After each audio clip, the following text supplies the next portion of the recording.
ለ5 ዓመት ያክል ፀሐይን ያቆሙ ኢትዮጵያዊ ጻድቅ እንኳን አደረሳችሁ። ቻናሉ አዲስ ስለሆነ ሁላችሁም በቅንነት ሰብስክራይብ አድርጋችሁ መጀመር፣ ቪዲዮ ላይክ ማድረግና ኮሜንት በማስቀመጥ ድጋፋችሁን ግለጹልኝ።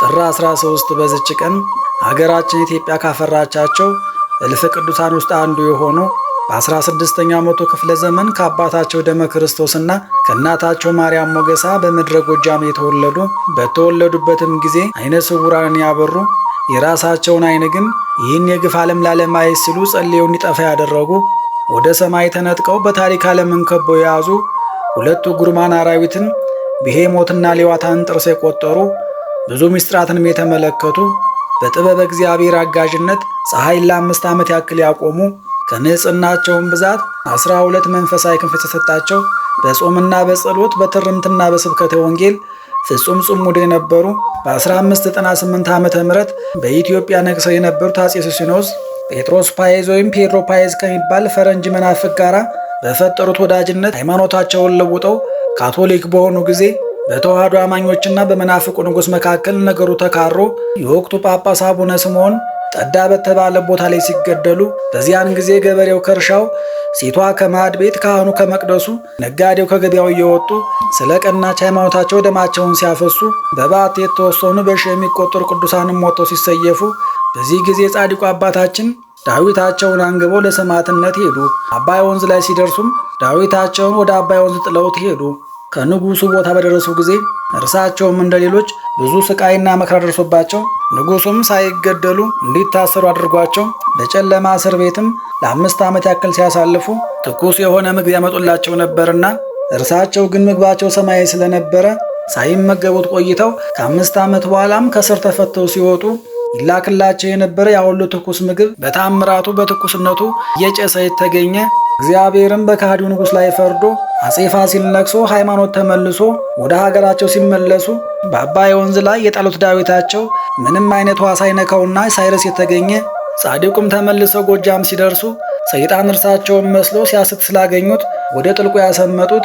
በተረፈ ዘመናቸውም በብዙ ተጋድሎ ኖረው እግዚአብሔርን ደስ አሰኝተውና አገልግለው ጥር 13 በዚች ቀን ያረፉ ድንቅ ሰሪው አባት ኢትዮጵያዊ ጻድቅ አቡነ ዘራብሩክ በዚች ቀን ዓመታዊ በዓላቸው ይታሰባል።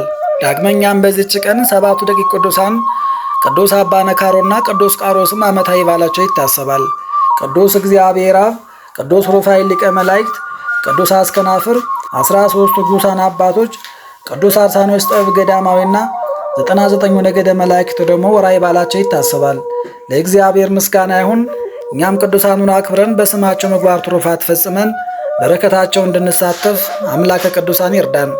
ስንክሳር ዘወርኃ ጥር 13 አንድ አምላክ በሆነ በአብ በወልድ በመንፈስ ቅዱስ ስም ጥር 13 በዚች ቀን ስማቸው አርስሌዳስ፣ ዱማዲዮስ፣ አውጋኒዮስ፣ ድሜጥሮስ፣ ብርጥስ፣ እስጢፋኖስ፣ ኪራኮስ የተባሉ 7ቱ ደቂቅ አረፉ። እሊህ ቅዱሳንም ሃይማኖታቸው ለቀና ለታላላቅ የሀገር ሰዎች ልጆቻቸው ናቸው። እነርሱም ክርስቲያኖች እንደሆኑ በካዲ ንጉሥ ዳኪዎስ ዘንድ ሰዎች ነገር ሰሩባቸው። ወደ እርሱም አስቀርቦ ለጣዖት እንዲሰግዱ ግድ አላቸው። እምቢ ባሉትም ጊዜ ከልባቸው ጋር ይመክሩ ዘንድ ቀጠሮ ሰጣቸውና እርሱ ወደ ተግባሩ ሄደ። እሊህ የተባረኩ 7ቱ ደቂቅም ወደ ቤታቸው ሄዱና ገንዘባቸውን ለድሆችና ለምስኪኖች በተኑ። የቀረውንም ስንቃቸውን ይዘው ሄዱ። ከከተማውን በስተ ምስራቅ በዋሻ ውስጥ ተሰወሩ። ብልህና አስተዋይ የሆነ ወጣት ዱዋሚዶስ ወደ ከተማ ሄዶ ምግባቸውን በመግዛት የሚያገለግላቸው ሆነ። የሰማውንም ነገር ይነግራቸዋል።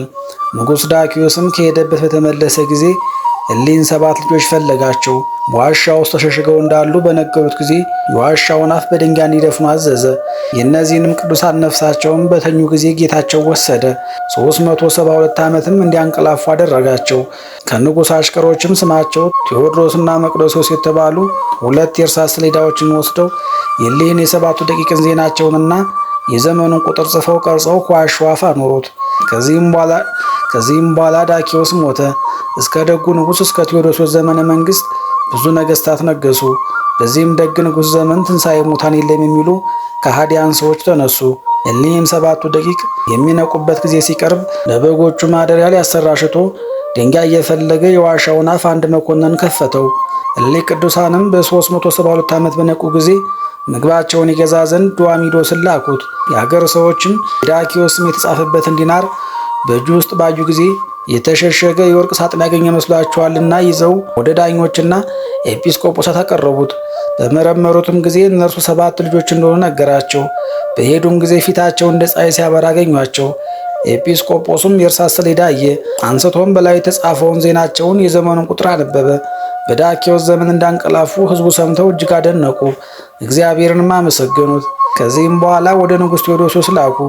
እርሱም መጥቶ እጅ ነሳቸው፣ ከእርሳቸውም ተባረከ። ከሰራዊቱ ጋር ከተነጋገሩም በኋላ ሁሉንም ባረኳቸውና በምድር ላይ ተኙ። ነፍሳቸውንም በእግዚአብሔር እጅ ሰጡ። በዚያችም ዋሻ ውስጥ ቀበሯቸው። ለእግዚአብሔር ምስጋና ይሁን። የለይም ቅዱሳን በረከት ከኛ ጋር ትኑር ለዘላለሙ አሜን። በዚችም ዕለት የቃሮስና የሰሚኖስ መታሰቢያቸው ነው። በረከታቸውም ከኛ ጋር ትኑር ለዘላለሙ አሜን። በዚች ቀን አባ ነካሮ አረፈ። ይህም ቅዱስ ሰው ሳያውቀው በስውር የሚጋደል ሆነ። እርሱም ከምንጣፉ በታች እሾህ ይጎዘጉዛል። ጤና አግኝቶ እንዳይተኛ ነው። በቀንና በሌሊትም ለጸሎት ይተጋ ነበር። ከትሑትነቱም የተነሳ የበር ጠባቂ አደረጉት። በዚያንም ገዳም በመንፈስ ቅዱስ የተሰወሩ ነገሮችን የሚያይ ባህታዊ መነኮስ አለ። በአንዲትም ሌሊት በሕልሙ በከፍታ ቦታ ላይ ቆሞ አየ። ከበታቹም ፍሬው በየአይነቱ የሆነ አትክልት አለ።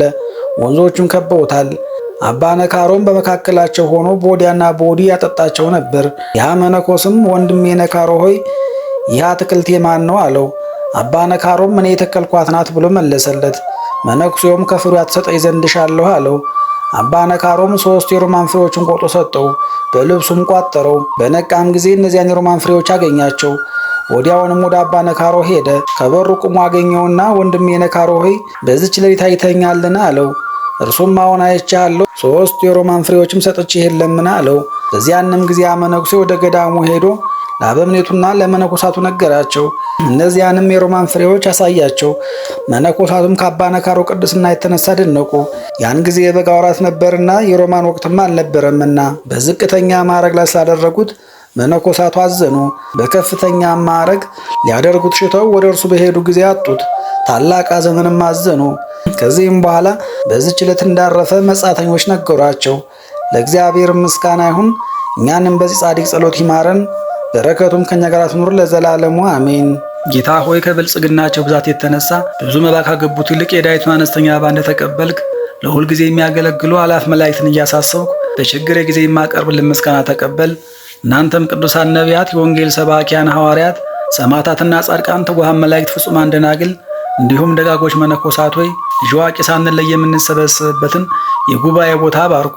ይህንን መጽሐፍ ወረቀት አዘጋጅቶ ብራና ዳምጦ የጻፈውን ያጻፈውን ከግዕዝ ወደ አማርኛ የተረጎመውን ቃለ ንባቡን በእርጋታ መንፈስና በተመስጦ ሕሊና ያዳመጠውን በደለኛን ሁሉ በምታስምር በጌታ እናት በማርያም ጸሎት ኢየሱስ ክርስቶስ በአንድነት ይማረን። በማርያም ጸሎት ኢየሱስ ክርስቶስ በአንድነት ይማረን።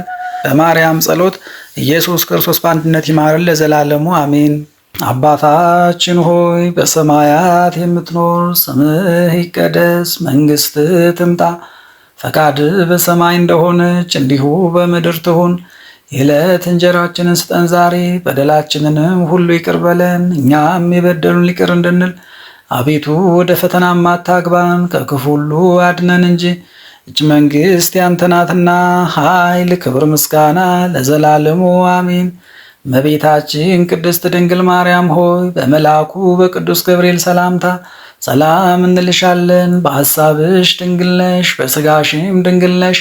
የአሸናፊ ልዑል እግዚአብሔር እናት ሆይ ሰላምታ ላንቺ ይገባሻል። ከሴቶች ሁሉ ተለይተሽ አንቺ የተባረክሽ ነሽ፣ የማኅፀንሽም ፍሬ ቡሩክ ነው። ጸጋን የተመላሽ ቅድስት ሆይ ደስ ይበልሽ፣ ልዑል እግዚአብሔር ከአንቺ ጋር ነውና ከተወደደው ልጅሽ ከጌታችን ከመድኃኒታችን ከኢየሱስ ክርስቶስ ዘንድ ይቅርታንና ምሕረትን ለምኝልን ኃጢአታችንንም ያስተሰርይልን ዘንድ ለዘላለሙ አሜን።